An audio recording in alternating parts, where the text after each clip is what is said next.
Welcome back, everybody. This is the NASCAR 1-Up Retro Cup, round number 16 out of 40. We're at Iowa Speedway this weekend, this wonderful short track in the heartland of America.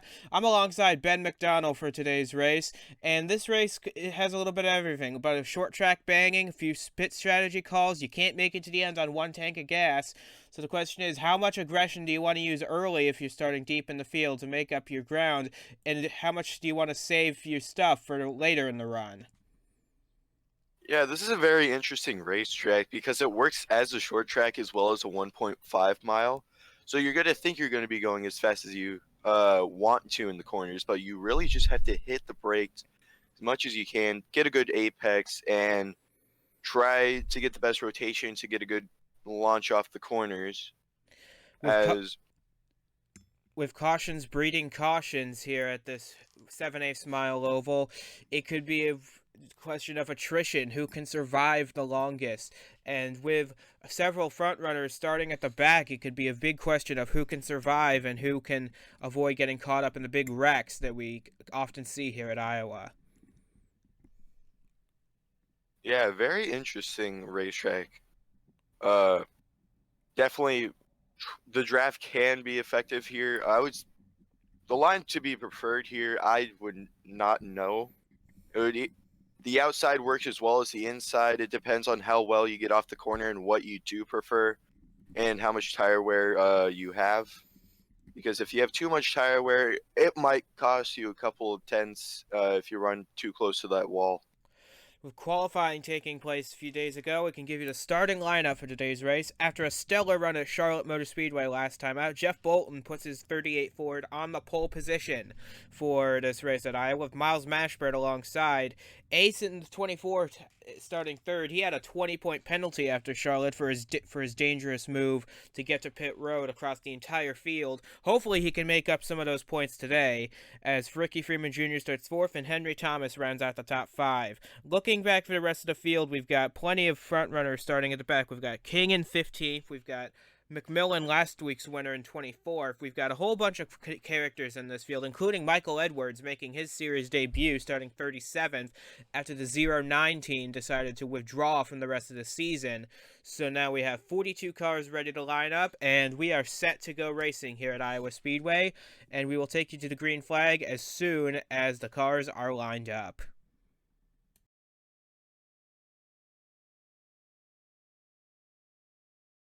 As you see the pace car lead the field through 3 and 4, Jeff Bolton and Miles Mashburn lead the head of the field as they head through turns 3 and 4. The pace car's on pit road, and that leaves us in the hands of Bolton and Mashburn, leading us to the green flag, which is in the air. We are underway at Iowa Speedway. 100 laps around Iowa starts now. And Jeff Bolton gets a big lead going into turn 1, with Mashburn settling into second, but it's side-by-side action throughout the entire field from the ace on back. Yeah, very good to get a good restart here. Try to get as far away from your competitors as you can, so then you don't have then you can have more room for error. With 3 wide action deeper in the field, to see Ricky Freeman Jr. get shoved up the track. He's going to lose a bunch of positions here. He started 4th, but he's already back to 7th, and he could lose that to Jack Halleck, which he has. So Freeman in the opening lap dropped from 4th to 8th, not the run he wanted in the 56, but he's got the 12 right behind him and the 4 right in front of him. Hopefully he can settle into a rhythm here as the field enters lap 3 already. Getting more single file now as well, with the top 10 looks like all single filing out right now. Yeah, and that last time going through turns 1 and 2, it looks like the bottom lane got checked up. Not sure who it was by, but it really cost everybody so much time, and the outside just prevailed. As they go through turns 1 and 2, and Bolton continues to hold a lead, but it looks like we've got our first yellow flag at a race on lap number 4, and it looks like several cars were involved in this one. The 8 of Christian's in it, the 92 of Jeffrey Finn guys involved. We'll take a look at what happened as McMillen, last week's winner, was involved in that as well. We'll take a look at what happened, but tough break for these guys early on. You can see skids from one car going off, perhaps 2, definitely 2 cars going off there, and several cars now coming to pit road now. to take advantage of fresh tires in the early goings, but we'll get you a replay as soon as we can of what happened to McMillen and the rest. As you see, 3 wide with McMillen and Atkins right in front of him as they're going to get squeezed off here going through turns 2, and it looks like Atkins just pushes McMillen wide, and oh man, what an impact by Jack Porkins in the 16 as McMillen and Christian both go sliding down to the inside wall, and it looks like McMillen's going to make a little bit of contact with it. But overall, it looks like these cars should be able to continue with a bit of cosmetic repair. So not too bad of an impact by these guys, but still a tough way to start your race. Yeah, definitely a hard hit for the 6. He did super good last week, and now he has to start from basically the rear and trying to fight up to the front, try to get a top 10, maybe even the win. So with the caution flag out, we can give you a rundown of the top 10.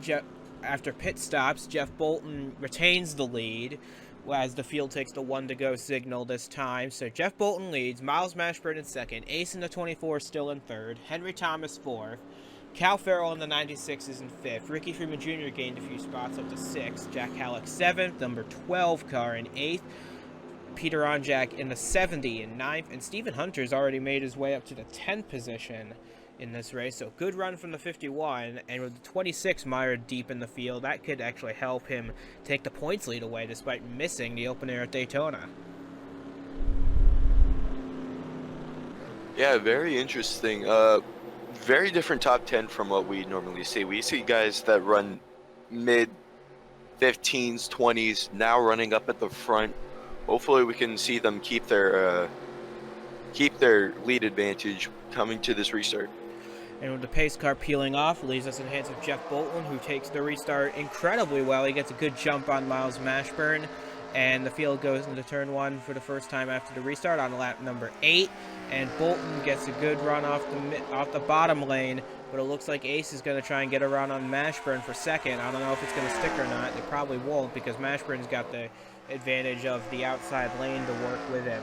But right now, it's all Jeff Bolton right now as the field blows past the start-finish line going into turn 1. And it looks like we got one car up in the wall a little bit. Should be fine to be able to continue. It looks like the 18, but he should be able to continue. That's a trend you're going to see a lot in this race. There's a lot of cars getting up into the outside wall going through the field, as it looks like Ricky Freeman Jr. is pulling off. He's entered the pit road already. This is unusual.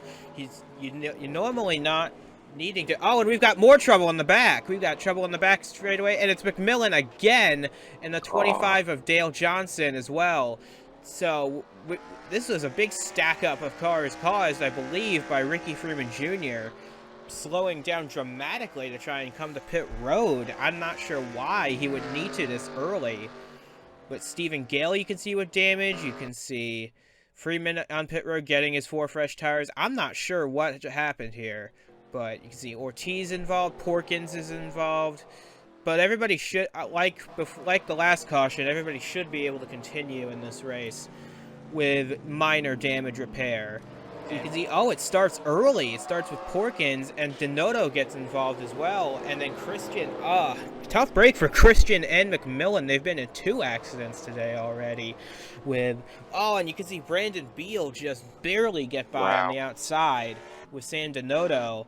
And, Beal's got some damage on his hood as well from that contact, so I'm not sure. I guess, got really low on the racetrack and just didn't want to get the that's where it starts. Porkins and Christian were fighting for the same piece of real estate, and I guess there was just nowhere for Brandon Beal in the 37 to go.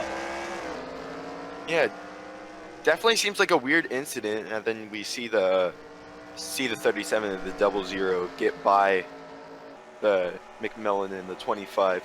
Definitely a weird situation nonetheless. And unfortunately, that brings an end to Brandon Beal's day early here at Iowa Speedway, and Stephen Gale's already lost a lap, so tough break for those guys. But more pit stops have cycled the running order even further, So you see Bolton still holding the lead, but the 12 has moved up to second with Onjak and Hunter not far behind. Kevin Carter has moved up to fifth, Lane Sanders sixth. Jacob Johnson, Joshua Michaels, Justin Hutchinson, and Bobo Jones round out your top 10 as the field cycles around under caution at lap number 12. Bit of a chaotic start to this race. I'm not sure, and it's been some pretty bizarre accidents so far, especially that second one with Freeman trying to pull into pit road. Very bizarre. I haven't seen that happen in quite some time. Yeah, I'm still wondering what was going through those drivers' heads and not like give a good signal that they're going to come down pit road and be able to let them go by. Not sure what happened to the 56, but he's still on the lead lap and he's still continuing in this race. So the field's gotten the one to go once again, so we will be going green this time by. As you see the stragglers at the back of the field, Ortiz, Porkins, Johnson, they're all at the back with damage repair. They're still on the lead lap, so they should be fine. As you see Stephen Gale line up to take his place on the inside lane, as is his duty to go one lap down. As Bolton leads the 12, leads the 70, leads the 51 as we head towards the restart with 14 laps in the books. Yeah, wondering how this restart will play out with the 52 on the bottom. Wondering if that's the preferred line for most of these guys. As the field comes through turns 3 and 4, pace cars on pit road, leaves us in the hands of Jeff Bolton once again. He's searching for his first career win, as is the entire top 4 as we go back to the restart. 14 laps now complete, as Jeff Bolton's gonna try and get away, but Stephen Gale is actually gonna try and unlap himself here. Good run from the 52. He's got his lap back. Yeah, definitely raw speed from that guy in the 52, as the inside looks like it's about to make his way to work. With Peter Onjak in the 70 making his way underneath Jeff Bolton to try and take the lead for the first time all day, and it looks like he'll succeed. We've got our first lead change of the day, and it's Peter Onjak in the number 70 taking the lead from Jeff Bolton, but still not the car out in front, as you see, as Stephen Gale is still clinging on to the tail end of the lead lap, but I'm not sure if he's going to have enough for Peter Onjak, as Gale slides into the wall just a little bit. He should be able to continue, but he will lose that lap once again to Peter Onjak. And now Kevin Carter makes his way up into second place. That inside line's looking to be the way to go so far. Yeah, definitely the clear air that the 70 was able to get from the 52 will definitely help him get away from the rest of his competitors. And Kevin Carter sliding into second, so it's the 70 and the 71 running 1-2 as Stephen Hunter clears the lap traffic to get into third, but Jacob Johnson's still trying to fight Stephen Gale a little bit here as Onjak continues to lead the field. Onjak needs a good run to try to get into the top 30 in points. With the 0-9 withdrawing, that opens up an extra spot in the field for some of these guys that are struggling at the back of the point standings, like Onjak. As so far, look at the fastest lap. You see Michael Edwards actually in his first career start has the fastest lap so far. So good run by the 21 so far. Let's see if he can keep it in the final 80 or so laps. Yeah, very interesting start with our 2 early cautions, and then a new leader in the 70 and also the 71 able to show some strength and catch that 70. See how this battle will play out. Toyota versus Dodge up front with Onjak and Carter going their way through the field as the caution flag flies once again on lap number 19, and we'll try and see where this caution is for. We're about a fifth of the way through the race here, and some more smoke you can see. And oh my goodness, it's the 91 of Nick Ortiz. His bad luck continues. If this guy didn't have bad luck, he wouldn't have any luck at all this season. He's had good runs in that 91 car, but man, has he had some tough accidents end his nights early, and it looks like this will be one of them here in the 91 at Iowa. Tough break, but that's just what happens in racing sometimes. Yeah, very interesting to see that most of these guys in the back, they seem really aggressive, but they're not able to keep it clean. as we're seeing from the 91 and other drivers like the 6 and the 00. Yeah, Nick Ortiz, that smoke coming out of the back of his car, that definitely signals to his crew and to us that his race is over. He's just going to try and limp it around to the pit lane here and retire the car, I'm afraid. Tough break for Nick Ortiz, and looks like we got damage on the 38 as well. A pole sitter, Jeff Bolton. Something big happened to his car as well. Yeah, as we see, his hood came off, so there must be some impact at the front of his car. And you can see he's going very slowly down the pit road. He's in no hurry to get to his pit stall, so I'm worried something might be broken under the hood as we see Duke Ansack pit as well. You see a 3-wide situation here with Bolton, Sanders, and yep, this is exactly what happened before with... Oh! And it's Bolton getting involved, and Martin gets a piece, Herman's involved, Ace in the 24 gets a piece of it. Man, this was a heavy impact for a lot of cars. As you see, Ortiz just nowhere to go, and he just slams into the back of Bolton. That's probably going to end the race for both cars. And now that I think about it, as Ortiz limps back to the pits to retire the car, and Bolton will probably do the same. Tough break for the pole sitter. Something must have happened. Interesting to see that as we're gonna watch 91 go through this wreck. Or not go through this wreck, as he's just got nowhere to go. The 53 is slow in front of him, and he tries to go to the high side, and the 38's just already there. Not sure why the 91 didn't slow down more when he saw the accident, but that's his loss, as his car is done for today already on lap 20. Yeah, he must have had some ARCA brakes on that car. Wasn't able to really lose any of his speed going into that corner. Well, the field's gotten the 1-to-go signal once again, and Stephen Gale is out front, but he is not the leader. As we've mentioned before, he's barely hanging on to the tail end of the lead lap. So Henry Thomas will cycle out to be your race leader, with Ryan Silper in the 84 lining up second on the restart, with Cal Farrell third. Arthur Xavier started last in this race, and he's already made his way up to fourth. Good run from the 95. And Ricky Freeman Jr. will round out your top 5 with Mashburn in 6th, as you see. The 24 of Ace is done for the day, as well as the 91 of Ortiz, so that Ace's hopes of scoring points to make up that penalty will not happen today, unfortunately, as the pace car peels off. Leaves us in the hands of Henry Thomas. He is your leader, but he's not at the front of the field as we take this restart at lap number 24. Yeah, very interesting restart. We have more lap cars on the bottom. That's taking away the preferred line here. Henry Thomas trying to get by the 00. Yeah, it looks like Thomas and Soper should be able to deal with the lap cars pretty easily, but when you get in cars like Farrell and Xavier at the back, they're going to have a bit of a harder time because they're side by side now, as it looks like Thomas is going to lose ground to Denoto and Atkins as well. Honestly, I never saw what led Atkins to go a lap down in the first place, unless he was involved in one of these accidents early. However, Thomas is now able to get to the bottom, and he should be able to disperse with the lap cars pretty easily from here.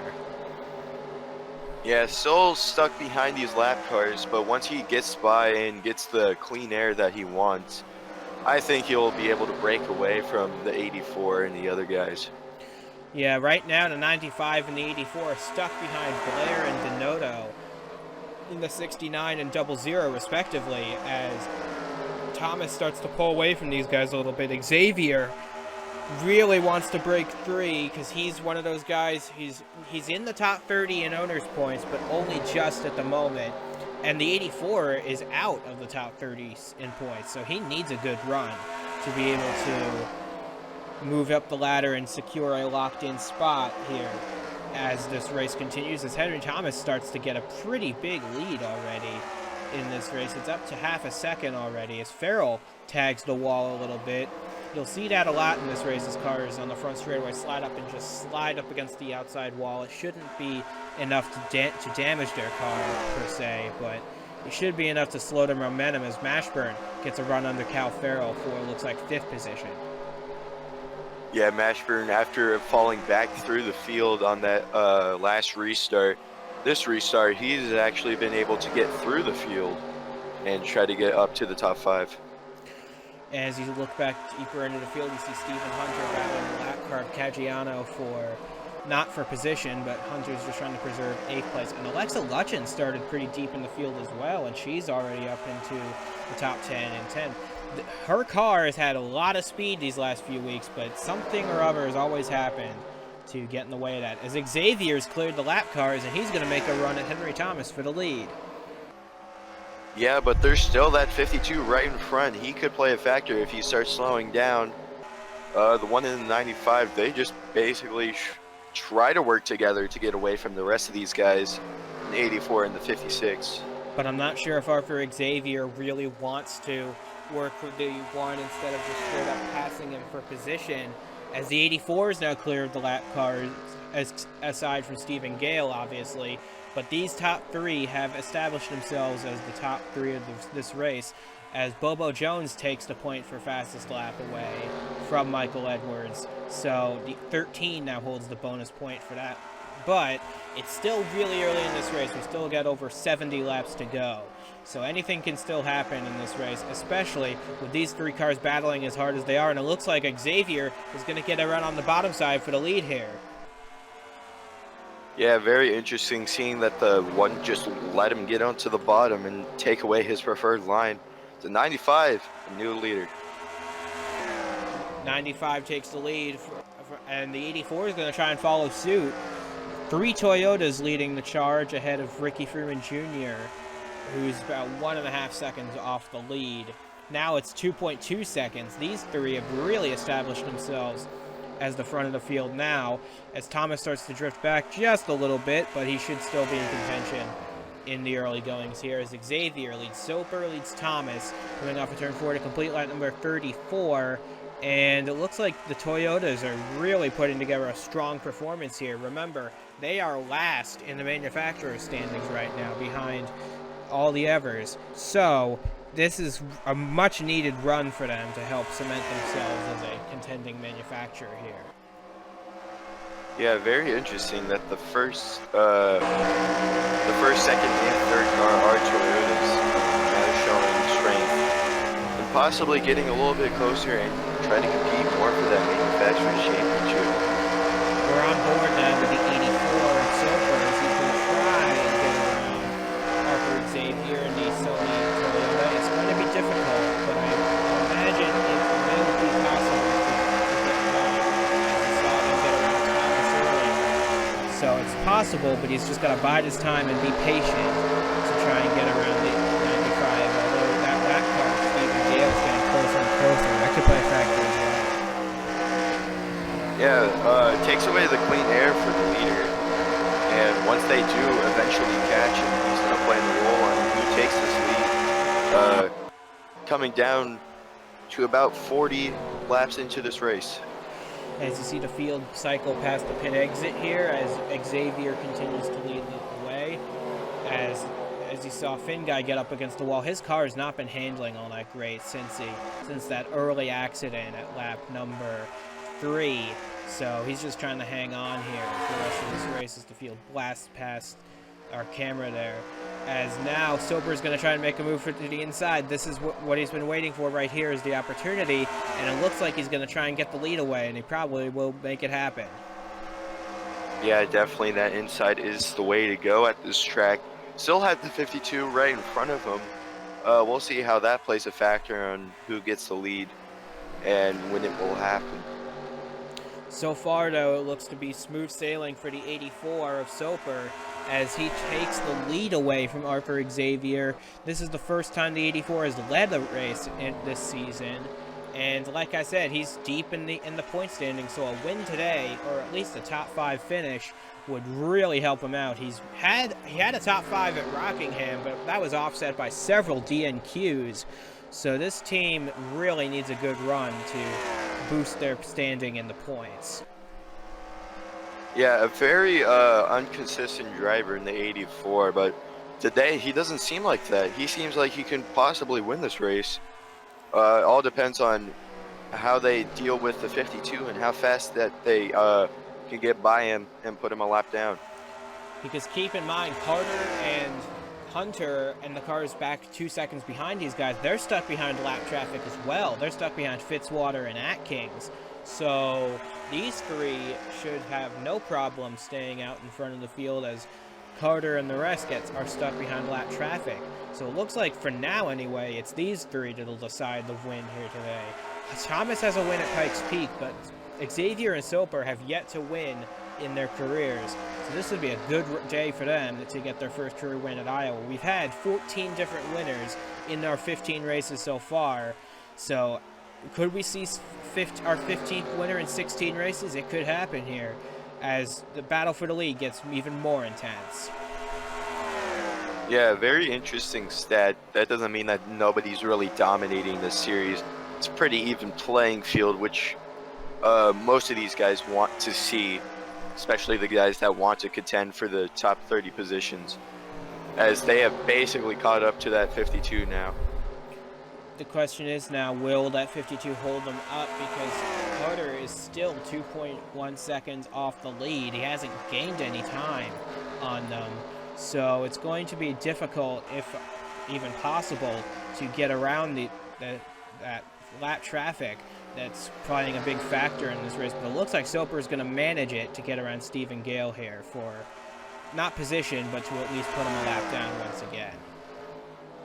Yeah, very interesting to see, as he basically just let the 84 by, and this will allow 95 in the 1 to basically freight train him and not have to deal with the lap traffic of the 52. Now that isn't to say that there won't be any more lap traffic for the rest of this race. There have been many cars that have been damaged in accidents early, so you could still see some lap cars later in this race playing a bit of a factor here in deciding this race. But for now, it looks like Ryan Soper's got a good handle on the field. He's pulled away to a half-second lead over Xavier and Thomas. Yeah, still struggling to get by the 52. Still in dirty air. Now the 84 is out in clean air. He is going to try to break away from these guys. But the question is, who will make their green flag pit stop first, unless we get another caution to slow the field down? Because if we don't get another caution, these guys are going to have to make a green flag pit stop to make it to the end of this thing. And whoever does that times their stop best, whether it be an undercut to try and get ahead of their competition or an overcut to try and stay out long enough to pass their rivals. Either way, timing your pit stop is crucial to the outcome of this race, as you'll see coming up shortly with green flag pit stops. Yeah, definitely the tires have been worn. They're probably wanting new tires, but they don't want to be exactly the first one to go in, because then they'll be shorter on tires, more worn at the end of this race. As you see, Jeffrey Finguy in a 92, about a half a straightaway ahead of the 84. So he could go a lap down here as the field wakes their way past the halfway point of this race, as the 84 continues to take a commanding lead in this race. He's up to 3/4 of a second now ahead of Xavier and a full second ahead of Thomas. So the 84's got this race pretty well in hand. But remember, we still got pit stops to do, and that could change the outcome of this race entirely. Yeah, from a couple standpoints from other races in different leagues, pit stops can really shuffle up the lead. It might not be the case here. I don't know. We'll just have to see.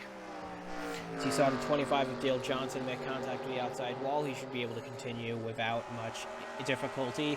As the 84, you can see the 92 of Finguy up there. He's losing time to the leaders each lap, and he may fall victim here as this run continues. We're on lap number 55 now, 54 of 100, as the 84 continues to stretch his lead out in commanding fashion, over his closest competitors, also from the Toyota camp. Yeah, very interesting. Once the 84 does catch the lap car, it all depends on where he catches him, because if he catches him at a wrong time, the other guys are just going to capitalize on that. And as you see, that time is now, as we cycle back through the top 10. The 75 car actually started 36, and he's up in the top 10 as well. So good run from that car to make a move into the top 10. He's made a move around Peter Onjak for 8th, and he's going to try and go to work on Cal Farrell for 7th. Good run for this team as well. They always start in the back, but they always finish up front. I guess it's not a matter of where you start, it's where you finish in these races. Yeah, very interesting to see how this race has shuffled out. Most of these guys, I don't think they were even in the top 10 qualifying positions to start this. As a matter of fact, the pole setter is out of this race. Outside pole is still hanging on to 10th place at the end. But right now, anyway, a lot of these guys started deep in the field. Soper started 22nd. Xavier started 42nd. So these guys are really making their way through the field here as we approach lap 60. Yeah, as it seems like everybody's now in the lead, they're going to start hitting lap traffic a little bit sooner than they expected. Hopefully, when pit stops do come, they can get through more lap traffic with ease. We look now at Arthur Xavier. He started to close the gap a little bit now on Ryan Soper. It's down to half a second again. But keep in mind, pit stops are still yet to come as the leaders are starting to get caught up in lap traffic. As he said, Stephen Gale's holding up Kevin Carter as well. But it looks like Carter and Hunter are gaining a little bit. They worked over 2 seconds behind. Now they're down to about nope, never mind. They're back down to 2 seconds now. As it looks like the first of the leaders has hit pit road, and it's the one of Henry Thomas. So these guys can't be too far behind. As you see the leader, Ryan Soper, he's heading down pit road right now. Yeah, very interesting. Once the one came down pit road, that signaled everybody else to come down pit road, as we expect in most of these races. The 84, he had a pretty good lead coming in. We'll see how it all plays out. We're about 60 to go, so the tires at the end will be a little bit fresher than they were if they did pit around 50 to go. See Miles Mashburn on pit road. You see Henry Thomas leaving the pits as Arthur Xavier assumes control of the race, but he is coming down pit road as well. You see him there taking right side tires, and I assume he'll finish this stop to take 4 as Kevin Carter cycles out to the lead now in this race. We're trying to find him. We're trying to find him in this field, but everybody's so scattered from pit stops that it's going to take a while for us to find the lead, but don't worry, we'll get you there. As there he is, Kevin Carter has taken the lead of this race. He's going to try and stretch it out a little bit more to try and contend for victory here.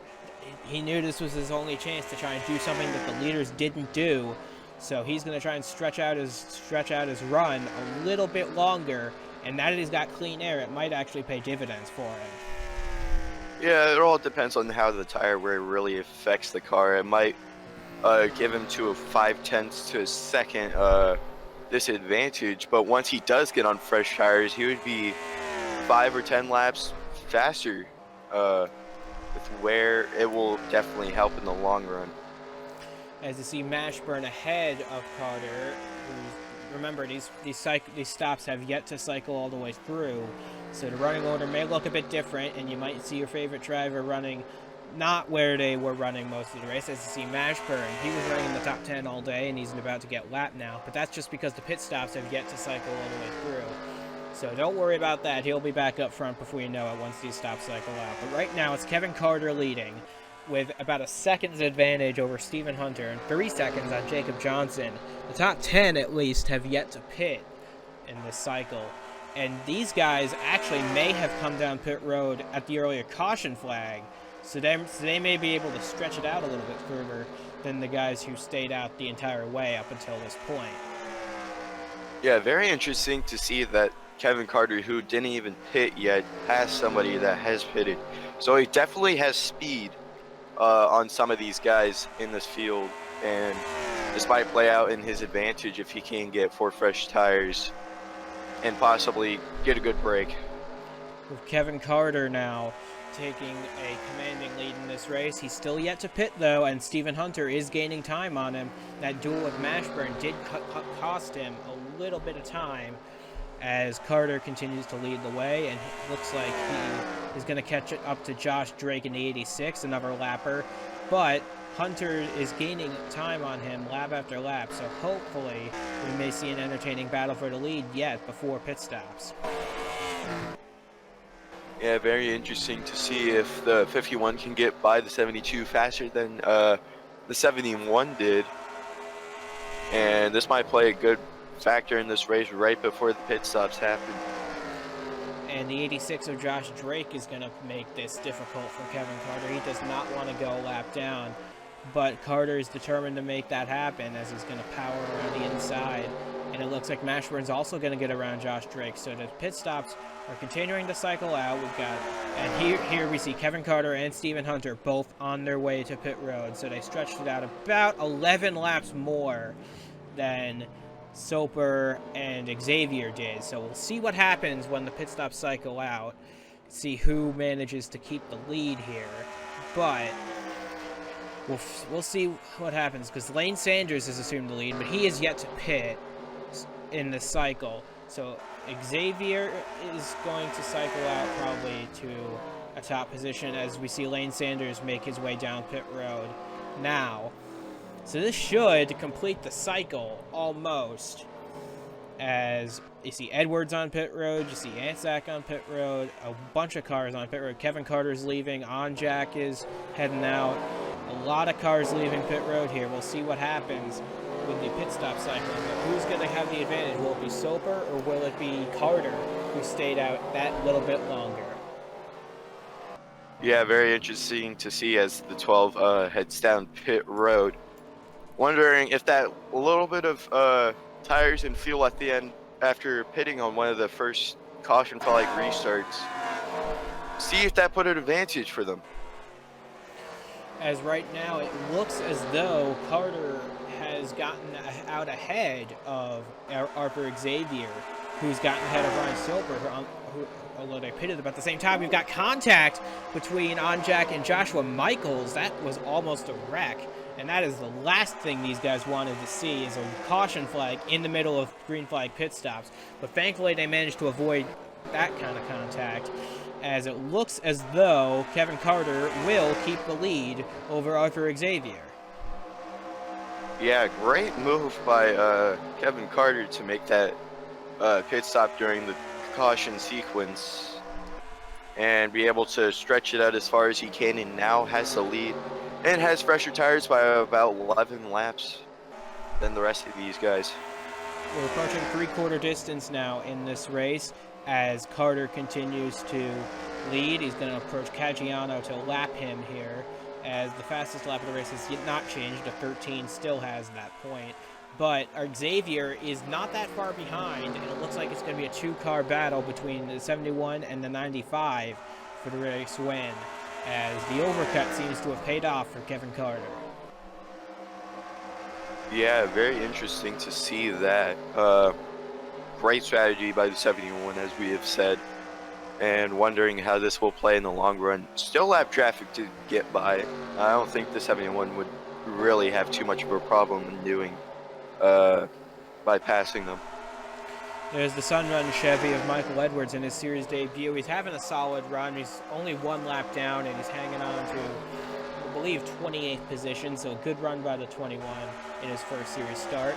As Ryan Soper, you see, he was leading before the pit stop started, but now he's been cycled back to third, and he's stuck behind lap traffic, and Cal Farrell is right on his bumper to try and take that third spot away. So not quite the strategy call that worked out for the 84 team, but it's still going to be a top 5 run most likely at the end of this thing, so I'd say a job well done regardless.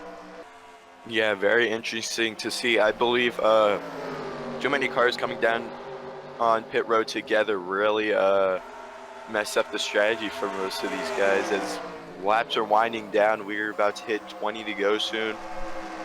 The pit strategy definitely shuffled things up and possibly took away a win from most of these guys. Not from Kevin Carter though. He's got about 0.3 of a second on Arthur Xavier, and it looks like I said, it'll be a battle between these two cars for victory. One car, Carter has won a race before. He won at Motegi earlier this year, but Arthur Xavier has never won. So we're gonna see hopefully a thrilling battle for victory between these two cars. And maybe, depending on how lap traffic plays out, we might see more cars get into this battle. Not sure. But as of now, it's Carter leading, Xavier second, and right now it looks like he'll be able to put a lap on Caggiano here. Yeah, there is a lap car in between them right now. That could obviously change right here. If Kevin Carter could put many cars a lap down and then possibly put some room in between the 95 and himself, he will be able to get away with this win. The Martini Dodge is pulling away a little bit, but Xavier's staying right on him as the gap now is down to 0.2 of a second. We're down to 18 laps of racing to go. It's anybody's guess as to who's going to pull this one out. But as of right now, it looks as though Kevin Carter and Arthur Xavier will settle this race between them. Yeah, very interesting to see how this race is played out. Two early cautions in this, and then a long green flag run right after. Wondering if there will be another caution at the end of this. That would certainly throw things into chaos, as a lot of these cars we could see more pit strategy if a caution were to come out here.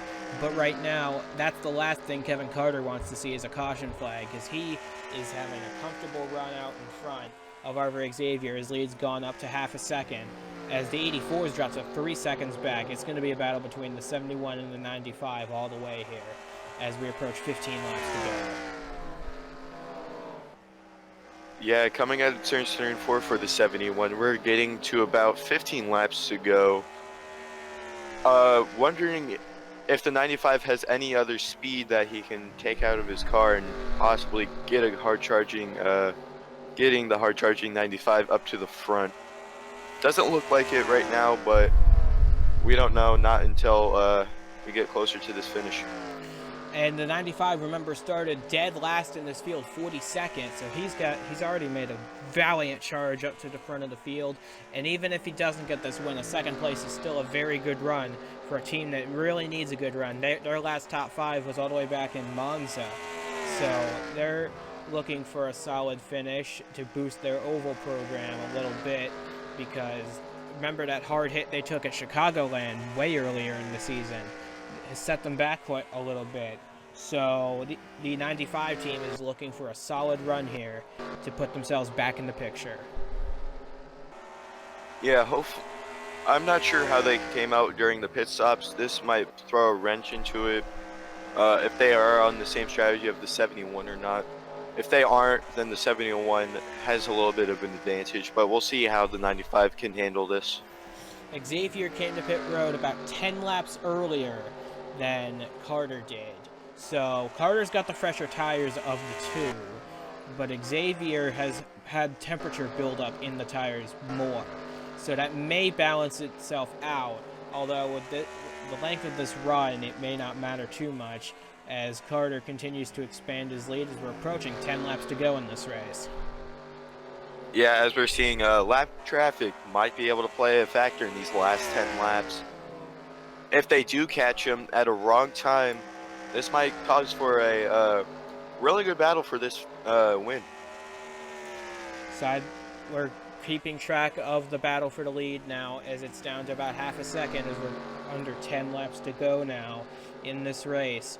As Kevin Carter continues to pull away, you see Ricky Freeman Jr. not that far ahead, and he may fall victim to the leaders here as a whole gaggle of cars really is right in front of the lead pack, and this could throw a big wrench into plans. You see Seth Taylor in there, you see Jack Halleck in there, a lot of cars that could play a factor in deciding the outcome of this race if Kevin Carter gets caught up in them too much.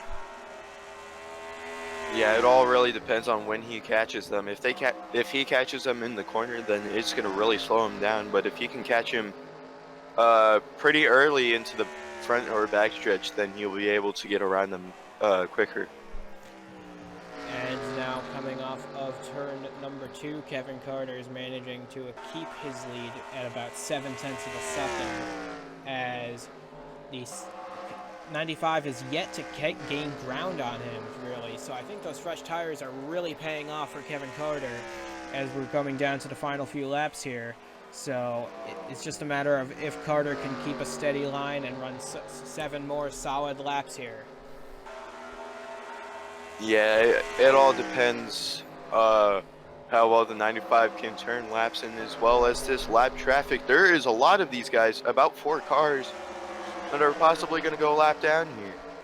Yeah, Freeman passed all of them in the span of 1 straightaway, but it's Herman and it's Taylor and it's Jack Halleck, the former 2 missing their hoods from damage earlier. Oh, and there's contact between Carter and Taylor. That could have been bad, but thankfully they managed to keep it straightened out.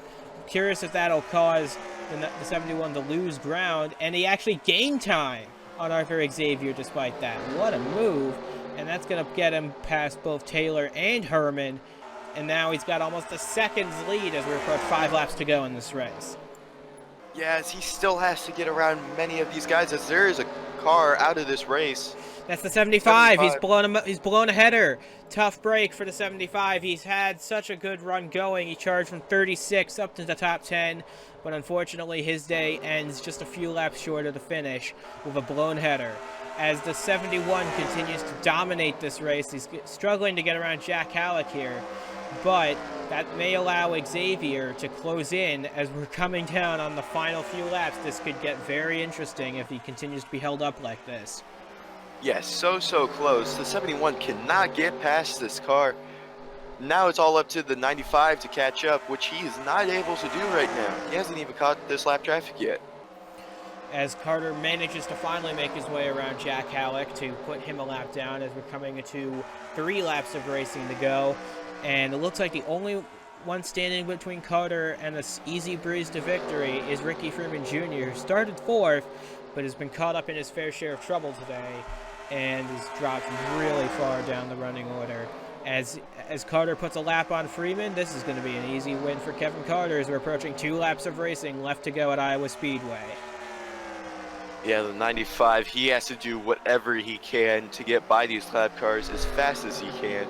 I don't think he has enough time. There's so much room in between him and the leader. Definitely not. As we're coming to the white flag this time by, Kevin Carter's got a big lead, and he's looking for his 2nd win of the season to join Justin Hutchinson on the list of 2-time winners this season. The white flag is out. We're on the final lap of this race, and Kevin Carter's got a big lead. I don't think anyone can catch him right now. Yeah, very interesting race all around. Coming down the backstretch for the final time into turns 3 and 4. What an amazing race by these guys. The strategy paid off, the overcut worked, and Kevin Carter is going to take the checkered flag at Iowa Speedway, his 2nd win of the season, and it comes in a thriller at Iowa Speedway. What a race by Kevin Carter, and what a race by Arthur Xavier to take 2nd after starting 42nd in this race. A good run by the 95 as well. As you see, Arthur Xavier took 2nd place at the end.